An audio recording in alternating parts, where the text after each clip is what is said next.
आज का टॉपिक है हमारा पदार्थ की भौतिक अवस्था, जो क्लास 9 से लिया गया है।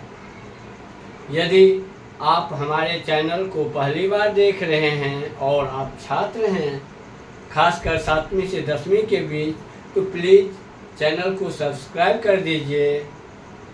इस चैनल पे 7वीं से और 10वीं तक के साइंस से रिलेटेड वीडियो, जो कि सीबीएसई और एनसीईआरटी सिलेबस पे आधारित होता है, रेगुलर अपलोड होते रहते हैं, जो आपके पढ़ाई लिखाई में मददगार साबित हो सकता है। तो आज की इस वीडियो में हम पदार्थ की भौतिक अवस्था और तापमान और दाब के प्रभाव के बारे में जानने की कोशिश करेंगे। अब जैसा कि हम लास्ट के वीडियो में भी, इससे पहले भी हमने इस चैप्टर से रिलेटेड एक वीडियो अपलोड कर रखी है, जिसमें पदार्थ के डेफिनेशन के बारे में हम लोग दे चुके हैं। इंट्रोडक्शन की जो टॉपिक है, पदार्थ वह है जिसमें भार हो, जो स्थान घेरे, उसे हम पदार्थ कहते हैं। और पदार्थ 3 तरह के होते हैं, जो हम बहुत छोटी क्लासों से पढ़ते आ रहे हैं: ठोस, द्रव और gas, solid, liquid and gas. अब इन चीज़ों को पढ़ने से पहले, स्टार्ट करने से पहले, हमें 2 चीज़ों के बारे में जानना थोड़ी ज़रूरी है। बहुत वाइटल चीज़ साइंस से रिलेटेड क्या है? एटम्स एंड मोलेक्यूल्स, परमाणु और अणु। पदार्थ के वह सूक्ष्मतम कण जो स्वतंत्र अवस्था में नहीं पाया जाता है, परंतु रासायनिक अभिक्रिया में भाग लेता है, उसे हम परमाणु कहते हैं। और अणु वह सूक्ष्मतम कण है जो स्वतंत्र अवस्था में पाया जाता है, परंतु रासायनिक अभिक्रिया में भाग नहीं लेता है। जब केमिकल रिएक्शन होते हैं, उस टाइम में मोलेक्यूल एटम्स में टूट जाते हैं और फिर एटम ही एटॉमिक रिएक्शन में पार्टिसिपेट होते हैं, भाग लेते हैं। इन दोनों चीज़ों को इसलिए जानना है, जो मुख्य रूप से जो पदार्थ के कण होते हैं, वो मोलेक्यूल्स के रूप में पाए जाते हैं। तो जैसा हमने पहले भी आप लोगों से बोला, जो पदार्थ के 3 स्टेट हैं, क्या? Solid, liquid and gas. ठोस, द्रव और गैस। अब ठोस किसे कहते हैं? ठोस वह पदार्थ है जिसके आकार और आयतन दोनों निश्चित हो, नियत हो। जैसे ईंट के जो टुकड़े हैं,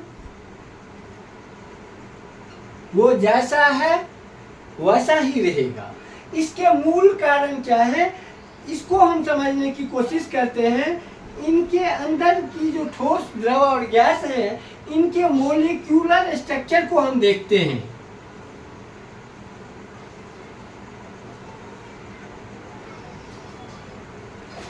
तो ठोस के जो मोलिक्यूल, कण के जो मोलिक्यूल्स होते हैं, ये बहुत नजदीक में होते हैं।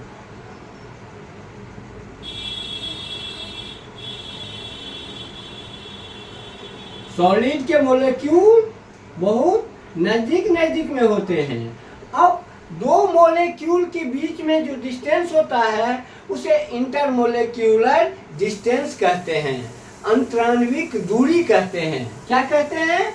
ये कण है और ये कण, 2 कणों के बीच में, 2 मोलेक्यूल के बीच में, किसी पदार्थ के जो मोलेक्यूल होते हैं, 2 मोलेक्यूल के बीच में जो डिस्टेंस होता है, उसे इंटर मोलेक्यूलर डिस्टेंस कहते हैं, या हिंदी में कहें तो अंतराण्विक दूरी कहते हैं। अंतराण्विक दूरी। और इन दोनों कण, पदार्थ के कण, आपस में हमेशा गतिशील रहते हैं और एक दूसरे को आकर्षण के बल से पकड़े रहते हैं।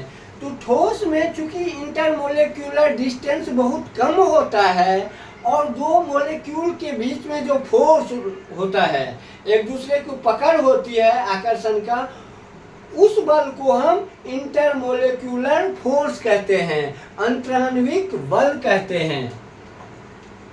इंटर मोलेक्यूलर फोर्स, अंतराण्विक बल।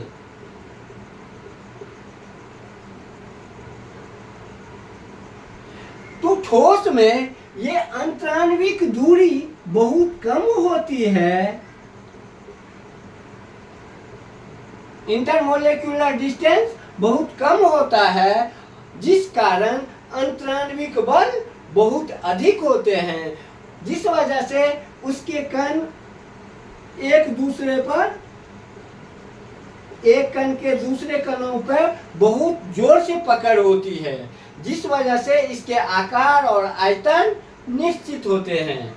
अंतराण्विक बल अधिक होता है।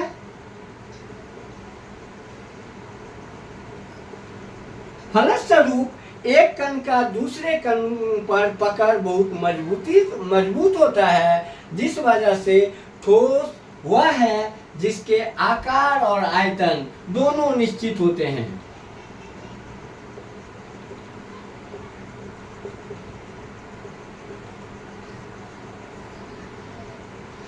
लिक्विड में क्या होता है? लिक्विड, इस लिक्विड के मोलेक्यूलर डिस्टेंस को मोलेक्यूल को देखेंगे तो सॉलिड के अपेक्षा दूरी, इंटरमोलेक्यूलर डिस्टेंस ज्यादा होता है। फलस्वरूप इसके इंटरमोलेक्यूलर फोर्स ठोस की अपेक्षा कम होते हैं, जिस वजह से इसके आकार अनिश्चित और आयतन निश्चित होता है। लिक्विड का आकार अनिश्चित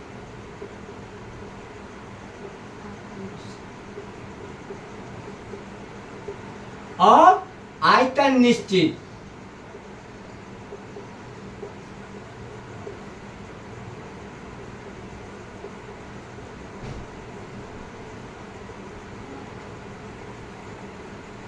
क्यों? क्योंकि इसके मोलेक्यूल ठोस की अपेक्षा इंटरमोलेक्यूलर डिस्टेंस ज्यादा होता है और इंटरमोलेक्यूलर फोर्स कम होता है। अब हम यदि गैस को देखें तो गैस के कण बहुत दूरी पे होते हैं, इसमें इंटरमोलेक्यूलर डिस्टेंस बहुत ज्यादा होता है और इंटरमोलेक्यूलर फोर्स ना के बराबर, यानी एक कण दूसरे कण से स्वतंत्र होते हैं, फ्री होता है, कोई पर एक कण के दूसरे कण पे कोई पकड़ नहीं होती है, जिस वजह से गैस का आकार और आयतन दोनों अनिश्चित होता है। अब आकार अनिश्चित क्यों बोले? जैसे हमने दूध लाया एक थैली, 1 लीटर, थैली में है तो थैली के आकार का, थैली को फाड़ के हमने बीकर में डाल लिया तो बीकर के जैसा बन गया, उसको हम पतीले में डालेंगे तो पतीले के आकार का हो जाएगा। लेकिन वही एक ईंट उठा के हम यदि लाते हैं तो जैसा हमने उठाया वैसा ही रहेगा, ज्यादा अधिक बल लगाएंगे टूट जाएगा, उसके आकार नहीं बनेंगे। लिक्विड गैस में ऐसा नहीं होता है, गैस के आकार और आयतन दोनों अनिश्चित होते हैं, जिस चीज में हम डालेंगे उसी का आकार का ये हो जाता है। और इस गैस के अणु काफी दूरी में होते हैं, इनके इंटरमोलेक्यूलर डिस्टेंस बहुत अधिक होता है, फलस्वरूप इंटरमोलेक्यूलर फोर्स बहुत कम होते हैं और इसके एक कण दूसरे कण से स्वतंत्र होते हैं, कोई पकड़ नहीं होती है। इस वजह से इसको यदि हम दबाएंगे तो ये तुरंत संपीड़ित हो जाता है। द्रव इससे थोड़ा होता है, ठोस में कोई भी कंप्रेशन नहीं आता।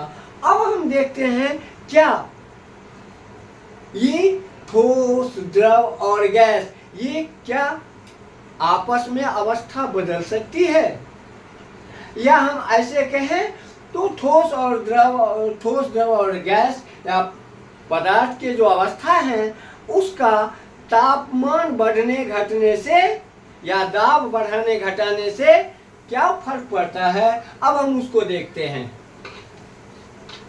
हीटिंग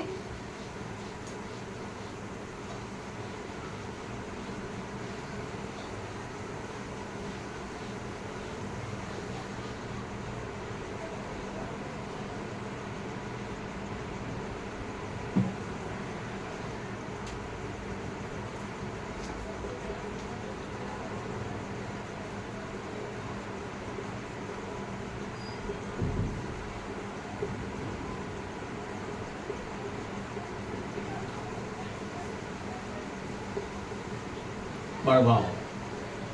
अब किसी पदार्थ के अवस्था पर तापमान का क्या प्रभाव पड़ता है, हम उसको जानने की कोशिश करते हैं। हम क्या करते हैं, सबसे पहले एक बर्फ को ले लिया, बर्फ के टुकड़े हैं।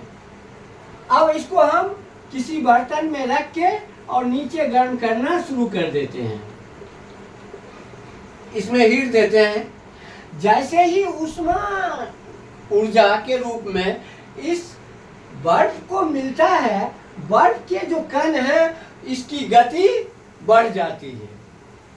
जैसे ही गति बढ़ती है उसके बाद इसके जो कणों के बीच आकर्षण का बल है वो कम होना शुरू हो जाता है।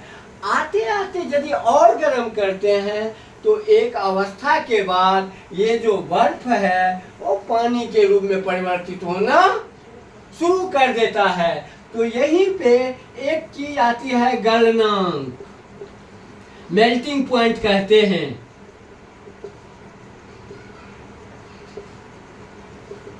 वह न्यूनतम ताप जिस पर कोई ठोस द्रव में परिवर्तित होना शुरू कर देता है, उस तापक्रम को हम उस पदार्थ का गलनांक कहते हैं। जैसे बर्फ का गलनांक 0 डिग्री सी या 273.15 केल्विन है। तापमान का ऐसा मात्रक केल्विन है। जब केल्विन को हमें सेल्सियस में बदलना होता है तो 273 जोड़ देते हैं, और सेल्सियस को यदि केल्विन में बदलना होता है तो 273 माइनस कर देते हैं। वह न्यूनतम ताप जिस पर कोई पदार्थ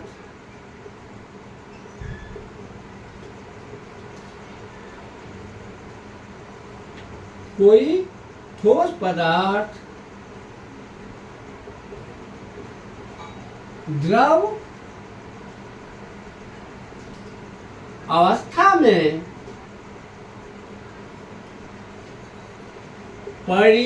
परिवर्तित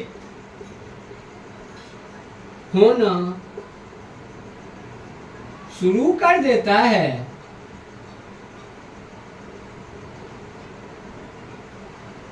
उसे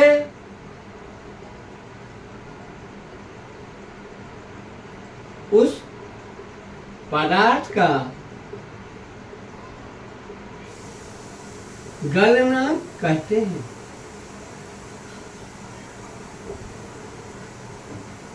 अब यहाँ पे याद रखने वाली चीज है, याद रखना, जैसे ही ये बर्फ गलना शुरू कर देता है, यहाँ पे हम एक थर्मामीटर लगा देते हैं तो इस चीज का अनुभव करते हैं क्या, जो ऊष्मा तो दिए जा रहे हैं, हीट सप्लाई हो रही है इसको, लेकिन यहाँ का टेम्परेचर अनचेंज है, रिमेन्स कांस्टेंट है या अपरिवर्तित रहता है।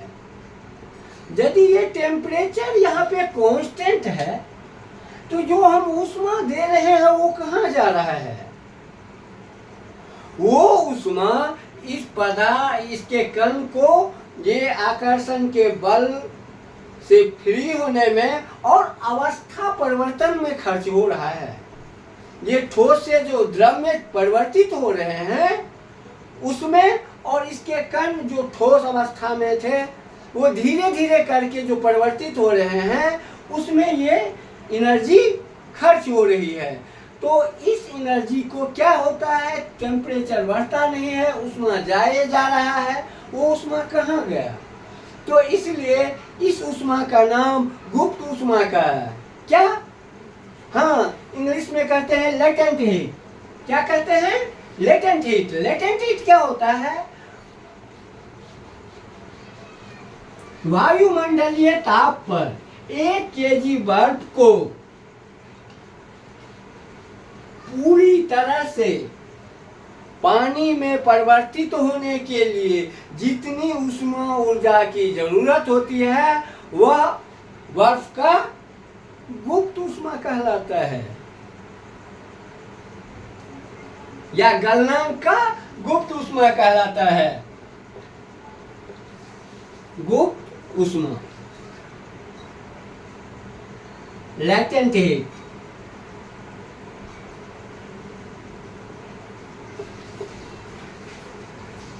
वायुमंडलीय दाब पर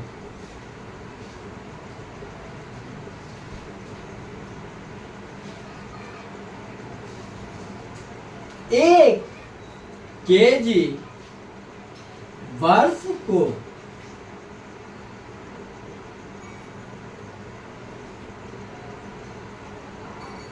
पूरी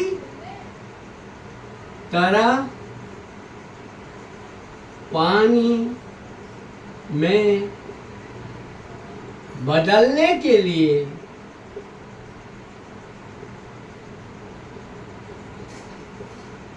जो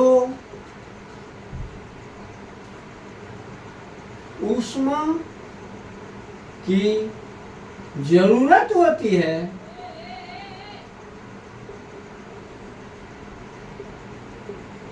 उसे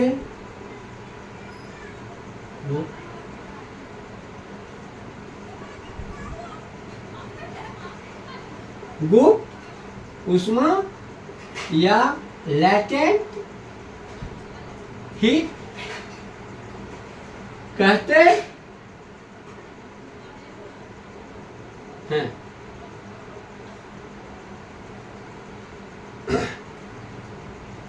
1 केजी बर्फ को उस तापक्रम पूरे तरह पानी में बदलने के लिए जितनी देर वो ऊष्मा को खर्च करती है उसे पानी का या बर्फ का गुप्त ऊष्मा कहते हैं, या गलनांक का गुप्त ऊष्मा कहते हैं। गलनांक का गुप्त ऊष्मा। अब क्या है, अब जब लिक्विड बन जाता है पूरी तरह, जब और गर्म करेंगे बर्फ को तो वो क्या हो गया, पानी बन गया। अब पानी को और यदि हम गर्म करेंगे तो और क्या होगा, लिक्विड के भी कण और तेजी से गति करना शुरू कर देगा, और कुछ देर और यदि हम उसमें पानी देंगे, गर्म करेंगे, ऊष्मा देंगे तो उसके भी कण स्वतंत्र होना, आकर्षण का जो भी थोड़ा बहुत बल था उससे वो स्वतंत्र होना शुरू कर देगा, और हम देखेंगे क्या, पानी उबलना शुरू कर दिया। तो उसको क्या कहते हैं, क्वथनांक। क्या? Boiling point. इंग्लिश में क्या कहते हैं? वह न्यूनतम ताप जिस पर कोई पदार्थ उबलना शुरू कर देता है उस तापमान को उस पदार्थ का क्वथनांक कहते हैं। वह न्यूनतम ताप जिस पर कोई पदार्थ उबलना शुरू कर देता है उस ताप क्रम को उस पदार्थ का क्वथनांक या बॉइलिंग पॉइंट कहते हैं। वह न्यूनतम ताप जिस पर कोई द्रव उबलना शुरू कर देता है उसे उस पदार्थ का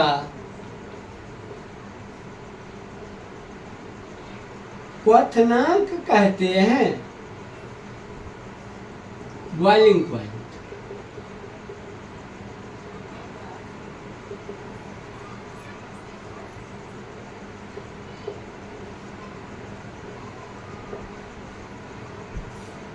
अब जैसे उबालना शुरू करेगा, तुम्हें पता होना चाहिए 0 डिग्री सी पे पानी उबलना शुरू कर देता है। इसे यदि हम केल्विन में कहेंगे तो 373 केल्विन होता है। अब इसी तरह से ये पानी, इसका गुप्त ऊष्मा 1 kg पानी को पूरी तरह वाष्प बनने के लिए जितनी ऊष्मीय ऊर्जा की जरूरत होगी उसे हम क्वथनांक नहीं, उसको हम गुप्त ऊष्मा कहते हैं, पानी का गुप्त ऊष्मा कहते हैं। और यदि ये देखेंगे तो धीरे धीरे करके ये सारे के सारे क्या हो जाते हैं, वाष्प बनकर उड़ जाते हैं पानी। अब हाँ वाष्पीकृत हो जाते हैं। और वाष्पीकृत वाला जो है हम नेक्स्ट वीडियो में आएंगे वाष्प के बारे में। अब हम देखते हैं क्या, हमने ये समझा जो तापमान बढ़ाकर पदार्थों के अवस्था परिवर्तित होते हैं, ठोस से द्रव में आ जाता है और द्रव से गैस में परिवर्तित हो जाते हैं। अब हम देखते हैं जो दाब का प्रभाव किस प्रकार पड़ता है इस पर। तो जैसा कि हमने शुरुआत में ही पढ़ा है, जब इसका बताया था, जो ठोस है उसे संपीड़ित नहीं किया जा सकता क्योंकि उसमें इंटरमोलेक्युलर डिस्टेंस होते नहीं हैं। अब हम बात करते हैं सबसे पहले गैस की।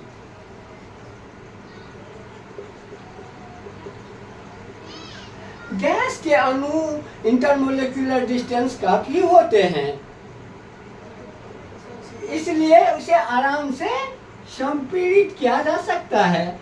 और जब संपीड़ित जैसे ही करेगा तो क्या होगा, इसके कणों की बीच की दूरी घटेगी। जैसे ही कणों की बीच की दूरी घटेगी, अट्रैक्शन का जो फोर्स है वो क्या होगा, बढ़ेगा। दूरी जैसे ही कम होगी तो फोर्स क्या होगा, आकर्षण का बढ़ेगा। और तुम्हें धीरे धीरे यदि और दबाएंगे तो ये गैस जो है लिक्विड बन जाता है। क्या होता है, गैस लिक्विड बन जाता है। जैसे हमारे घर में जो सिलेंडर चल रहे हैं घरेलू गैस, जिसे हम एलपीजी कहते हैं, जिसका फुल फॉर्म होता है लिक्विड पेट्रोलियम गैस। ये जिसको हम अपने घर में रसोई गैस के रूप में यूज करते हैं, ये लिक्विड कैसे होता है तो गैस, लेकिन हाई प्रेशर पे जब इसको भरा जाता है तो गैस से क्या होता है, ये लिक्विड में चेंज हो जाता है। और जैसे ही ये लिक्विड से पाइप के सहारे हमारे गैस तक पहुंचता है, चूल्हे तक, तो ये लिक्विड जैसे ही इन्वायरमेंट में जाएगा ये गैस बन जाता है और जिसे आराम से चूल्हा जलती रहती है। तो इसलिए जब हम दाब बढ़ाते हैं, लेकिन इन चीज़ों की एक लिमिटेशन है। अब कुछ ऐसे भी पदार्थ हैं जो ठोस से द्रव में परिवर्तित न होकर सीधा गैस बन जाते हैं, गैस में परिवर्तित हो जाता है। बहुत अच्छा एग्जाम्पल घर घर में यूज होने वाला एक कपूर की लेते हैं। हाँ, कपूर को एक उल्टे कीप के सहारे यदि ऐसे हम किसी चीज में डाल के जलाते हैं, यहाँ पे हम रुई रख देते हैं, तो क्या होता है, धीरे धीरे कर्पूर यहाँ पे प्लेट में जो रखी है चीनी माटी में, वो क्या होती है, गर्म होके वाष्प में बदल जाती है। यहाँ पे लिक्विड होते हुए हमें कुछ नहीं दिखता है, लेकिन ये जाता नहीं है यहाँ पे, क्योंकि हमने रुई से बंद कर रखी है। जब ये ठंडा होता है तो इसी कीप के इस कॉर्नर पे ये पुनः कपूर के रूप में परिवर्तित या जमा हुआ हमें दिख जाता है। तो ऐसे पदार्थ जो ठोस से गर्म करने पर द्रव में परिवर्तित न होकर सीधा गैस में बन जाता है, ऐसे पदार्थ को क्या कहते हैं, ऐसी ऊर्ध्वपातन। ऐसे प्रक्रिया को क्या कहते हैं, ऊर्ध्वपातन। और ऐसे पदार्थ जो गैस से लिक्विड में ना आके सीधा ठोस बन जाता है, इसको क्या कहते हैं, निक्षेपण। आज का टॉपिक यहीं ख़त्म करते हैं। यदि आपको ये वीडियो अच्छी लगे, वीडियो को लाइक कर दीजिए, चैनल को सब्सक्राइब कर दीजिए, छात्रों को शेयर कर दीजिए। धन्यवाद। आइयो घर पर